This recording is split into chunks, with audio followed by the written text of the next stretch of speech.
Sa bawat hapagkainan, hindi maaaring mawala ang pinakaimportanteng pagkain ng mga Pinoy, ang kanin. Pero sa lumalalang epekto ng climate change, lalong bababa ang produksyon ng bigas sa bansa. At tataas pa ang importasyon nito.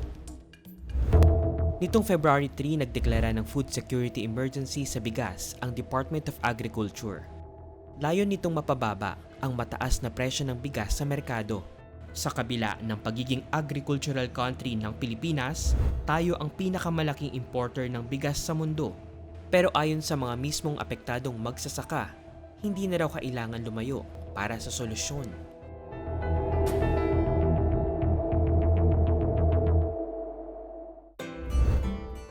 Ang malawak na lupain ng Nueva Ecija, swak daw na taniman ng palay. Noong 2024, halos 10% ng inaning bigas sa Pilipinas ang galing sa Nueva Ecija. Kaya itinuturing itong rice granary ng bansa.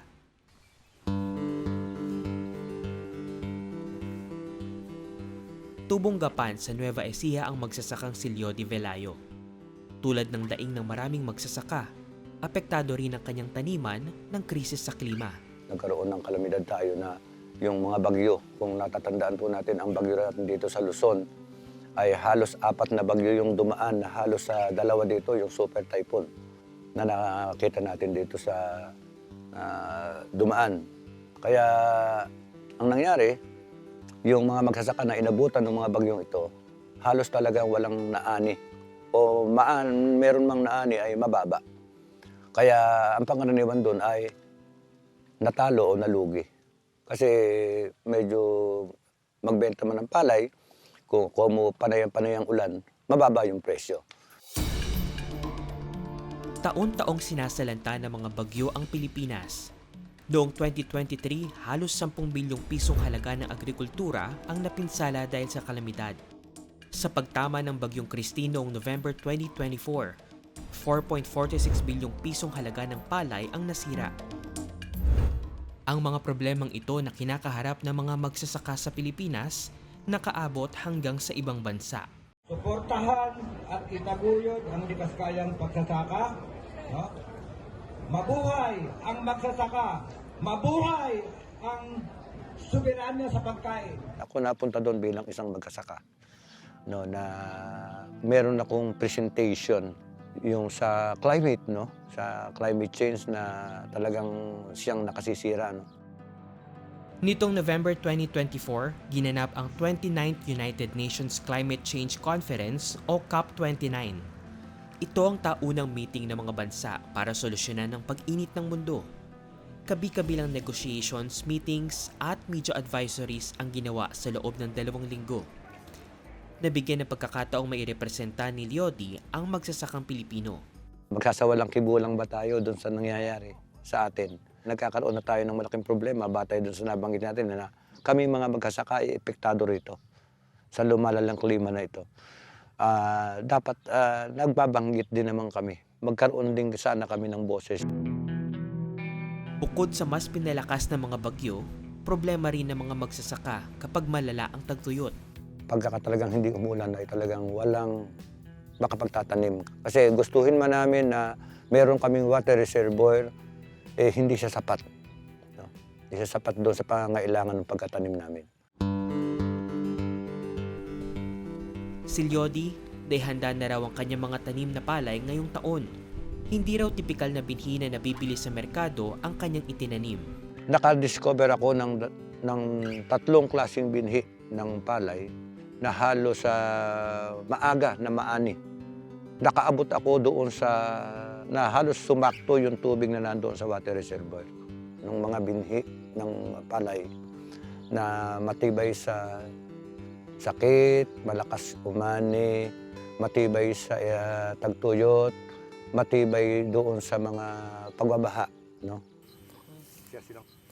Ito po ay M21-1 din. Ang M21 ay drought tolerant kasi una ang katangian talaga niya ay paaga. No? Hindi siya masyadong inaabutan ng mga pagkatuyo. Ito ang storage ng mga binhi ng non-governmental organization na masipag o magsasaka at siyentipiko para sa pag-unlad ng agrikultura.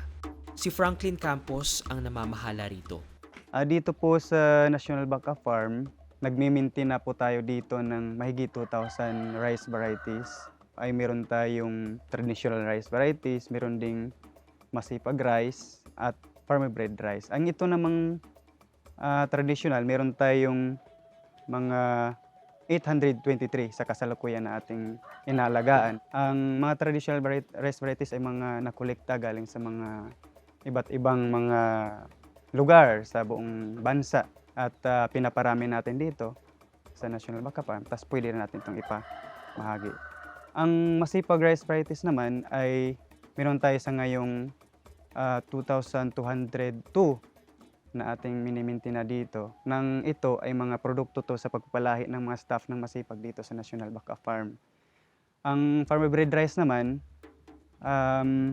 ito yung mga produkto sa pagpalahi ng mga magsasakang masipag doon sa kanilang mga sakahan na nanghingi tayo ng kopya dito sa National Baka Farm at ating pinaparami. So meron itong mga 204 sa ngayon. So, sa kabuuan, meron tayong 2,229 na miniminti ng palay dito sa National Baka Farm. Libre nilang ibinabahagi sa mga kasaping magsasaka ang mga binhi. Mula doon po sa pinamigay nating 50 rice varieties na itinatrial ng mga magsasaka. Mula doon din, ang mga magsasaka ay nakakatukoy din sila ng mga climate change resilient na mga palay, kung alin yung nababagay sa kanilang komunidad, sa kanilang lupa, tas yun yung kanilang pinaparami na hindi na nangangailangan ng mga inputs, yung nababagay na lang sa yung klaseng lugar na meron sila. Gumawa ang grupo ng mapa kung saan makikita ang klase ng binhi na angkop itanim sa isang lugar. Doon sa climate resilient map na ginawa ng masipag at ipinamahagi niya doon sa kanyang mga miyembrong mga magsasaka, gusto nating ipakita doon na meron ng mga existing na mga variety ng mga binhi na ginagamit at napapakinabangan na ng ating mga magsasaka. Tinatanim, pinagyayaman, kinocultivate sa iba't ibang panig ng Pilipinas, no? Na po pwedeng gamitin din ng iba pang mga magsasaka natin, no? At wag lang silang umasa doon sa mga komersyal at ibinebentang mga binhi. Dito natin makita yung PBB 401 na sinasabi ko kaninang matibay sa baha dito sa bandang Camarines. Kung dito banda sa Negros, yung PBB 401 na yan ay matibay din siya sa malakas na hangin, pamimiste at sa tagtuyot. So, doon sa mga observation nila, sa lahat dito sa buong bansa, iniisa-isa po natin at ginawa natin sila ng map. So dito, matukoy natin kung ang mga binhi na mula sa masipag, itong meron dito, ay tukoy natin na itong binhi na to ay matibay doon sa lugar na yan. Nakakaangkop siya sa klima doon, kahit pa binabagyo.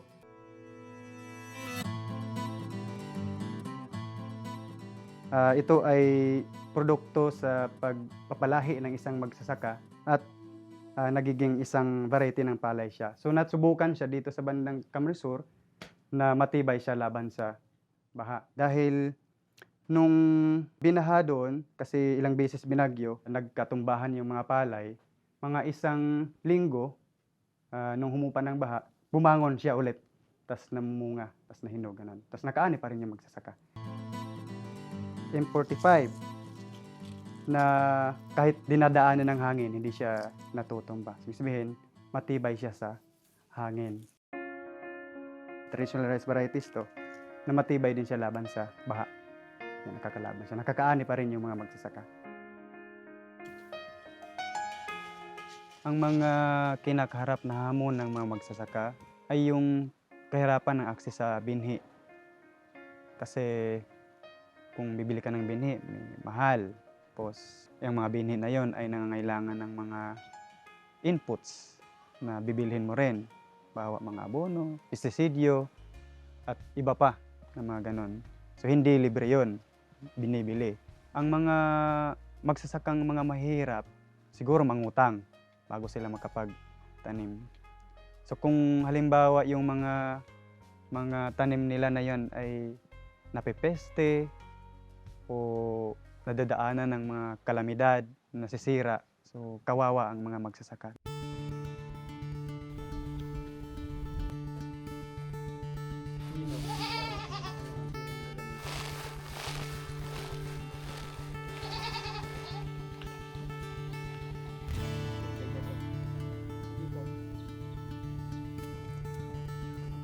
Lagay lang po kami ng Carabao manure dito sa ating punla. Iwas sa ating mga maya Ito ay para at pataba na rin sa ating collection na palay. sana hindi to uulan. Sana Para hindi umulan para hindi masira ang ating mga punla, punla.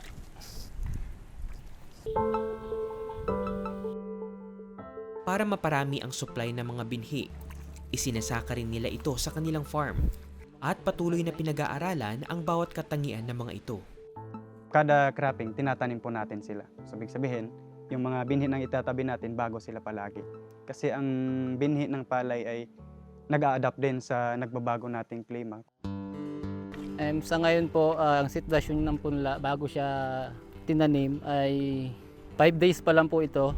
Kaya maliliit pa lang at hindi pa po siya pwedeng patubigan gawa ng maliliit pa at baka malunod. Ito na po ang iba't ibang klase ng palay na mini-maintain dito sa Masipag National Baka Farm. At nakahalo na rin dito yung mga climate resilient na palay na matitibay laban sa baha, bagyo, tagtuyot at iba pa. So ito ay nasa 21 days na, kaya pwede na siyang i-transplant doon sa taniman. Organic at sustainable farming ang paraan ng pagtatanim dito. Hindi raw sila gumagamit ng anumang klase ng fertilizers at pesticides. Kahit ang kuhol na isang peste, may pakinabang dito. Maraming mga kuhol dyan. Ang ginagawa nila dyan, kinakain nila yung mga maliliit na punla. Kaya pwedeng masira yung mga punla. So, kahit ganito, hindi mo natin masyado yung patubigan kung mga maliliit pa. Kung ang maganda, kukunin namin yung mga kuhol, yung mga maliliit, pinapakain namin sa itik. At ang mga malalaki, ginagawa naming kuhol, amino acid. Ginagawa po siyang pang spray para magagamit niya bilang pataba. Mag-i-spray tayo nung tinatawag namin fermented plant juice na para na mapanagupan natin ng gusto yung palay, yung kanyang panatili, yung kanyang sustansya. No? Ito ay tubig. Ito naman yung fermented plant juice na ang sangkap nito ay talbos ng kamote at meron ditong kangkong, no? At meron ditong malunggay ginagamit natin para i-ferment at hinahaluan po natin ito ng molasses.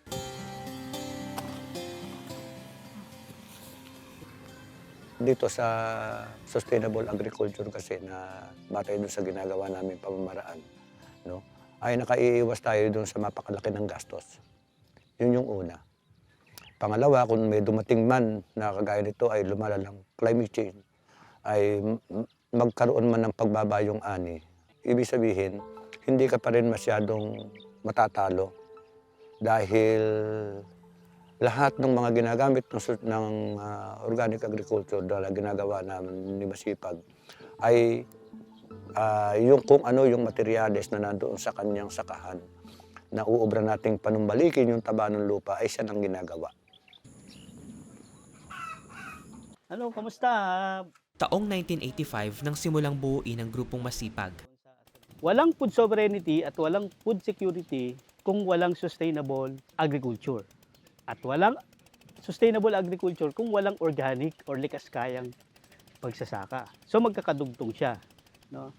At wala ding likas-kaya at organikong pagsasaka kung ang mga magsasaka ay walang sariling binhi at walang sariling lupang binubungkal. So, sa kabuuan, ang agroecology para sa masipag ay pananaw hindi lamang doon sa papaano i-manage ng mahusay yung ating kapaligiran habang tayo ay nagsasaka, no? Kundi pati na rin yung buong aspeto, no, nung pagsasaka natin, no? Mula doon sa lupa, sa binhi, siyempre doon sa karapatan ng ating mga maliliit na mga magbubukid. Sa Philippine Rice Research Institute ng Department of Agriculture, may mga binhi rin silang dinedevelop upang maging climate resilient. Matagal na po nating ginagawa ito dahil matagal naman na po nating nararamdaman yung climate change. Kaya nga sa katotohanan nga po, meron na tayong ilang varieties ng palay na masasabi nating climate resilient. Meron tayong mga varieties na for rice areas na may drought. Meron din tayong mga rice varieties for areas na may mataas na temperatura. May mga varieties na tayo na pang submergence at may mga varieties din tayo na pang sahod ulan o yung tinatawag nating rain-fed. Inilalapit natin sila sa mga magsasaka kung ano yung ecosystem nila, kung ano yung mga lugar nila na may mga stress, at ipinakikita natin yung performance at ini-involve po natin yung mga farmers sa pamimili. Kasi may mga proyekto tayo na talagang kahit doon sa mga malayong marating ng ating technology, yun yung talagang pinupuntahan namin. Nakatuon ang kasalukuyang administrasyon sa pagpapataas ng rice self-sufficiency ratio ng bansa. Ang SSR ay isang sukatan kung gaano kalaki ang porsyento ng pangangailangan ng bansa ang natutugunan ng sarili nitong produksyon. Tumataas ang SSR kung matatag ang supply ng bigas at nababawasan ng pagdepende sa importasyon. According to the latest preliminary data, 78.5% ang naitalang self-sufficiency ratio ng Pilipinas noong 2023. Pero ayon kay Dr. Jose Hernandez ng Institute of Crop Science ng University of the Philippines, Los Baños, hindi lang dapat self-sufficiency ang pagtuunan ng pansin ng gobyerno. Pataas ng pataas ang population natin. Ano na tayo ngayon? More than 110 million Filipinos. At marami tayong calamities like typhoons, yung related sa climate change, baha, drought, or El Nino. Kaya tumataas ang production natin, pero ang problema, tumataas din yung demand. Kaya pinakamataas na importation ng Pilipinas, record yun. Palagay ko ang hindi maganda na ang aim natin maging self-sufficient, kundi maging food secure tayo, hindi self-sufficiency. Hindi lang rice, kundi pati na yung ibang crops na kailangan para maging food secure tayo. I'm not in favor ng food self-sufficiency. Okay sa akin, pero dapat food security ang aim natin. Kasi ang Singapore hindi nagpo-produce ng crop pero food secure sila, di ba? Kasi may pambili sila. Kaya yun dapat ang aim natin.